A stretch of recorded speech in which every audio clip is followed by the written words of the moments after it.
what actually happened here is French bishops had adopted a French version of the Lord's Prayer that is not faithful to the original. It is a interpretive, dynamic translation. It's not even a translation. It's an interpretation that basically says, let us not fall into temptation. For those of you who have been hiding under a rock someplace, social media and everything blew up with Pope Francis wants to change the wording of the Lord's Prayer. And instead of lead us not into temptation, it should be do not let us fall into temptation. And, once I heard that, you have to remember something. He's a Jesuit within Roman Catholicism. He is way off to the left.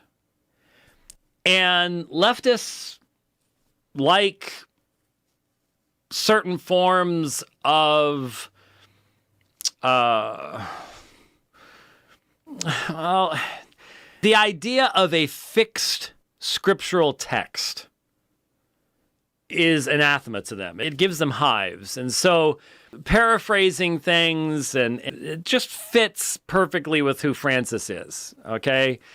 It's just the liberal way of doing things. And so Francis does not have the concept of objective revelation and certainly not the sovereignty of God or the idea of a divine decree or anything like that at all. Reports said, and this is, people like to just jump on everything the Pope says. And the problem is, unlike past popes, this Pope is a little bit like Trump. It's almost like there's a papal Twitter account. Well, there is a papal Twitter account, but he's much more likely to give interviews. And the problem is he speaks a number of languages. And so you get the issue of translation. And he's better in certain languages than he is in other languages. And so it's real easy for people to say, did you hear the Pope said, blah, blah, blah. Well, this Pope does say some wild things. When you're talking about homosexuality and say, who am I to judge? Yeah, the Pope says some wild things. And he's as liberal as day is long. It is obviously just ridiculously clear that he does not believe the same things as his predecessor, who's still alive.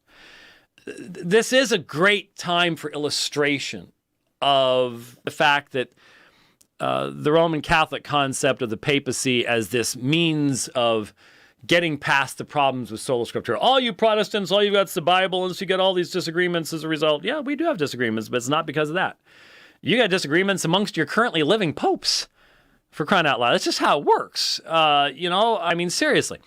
And so when you listen to this guy, you got to be really careful and go, okay, is this someone's interpretation translated from one language to another language? Are they going from Italian to Latin, from Latin to Italian?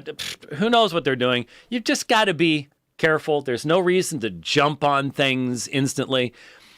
And a lot of people like to do that. There isn't any question about what Matthew 6:13 reads and the parallel passage in Luke 11:4. Both use the same term. Eisphero means to lead into or to bring someone into the condition of. The text is simply an expression of the petitioner's prayer that we be delivered from, be put in the position. If you don't believe that God does test his saints, not tempting them with evil, himself being the source of that, but he always puts his people in a situation.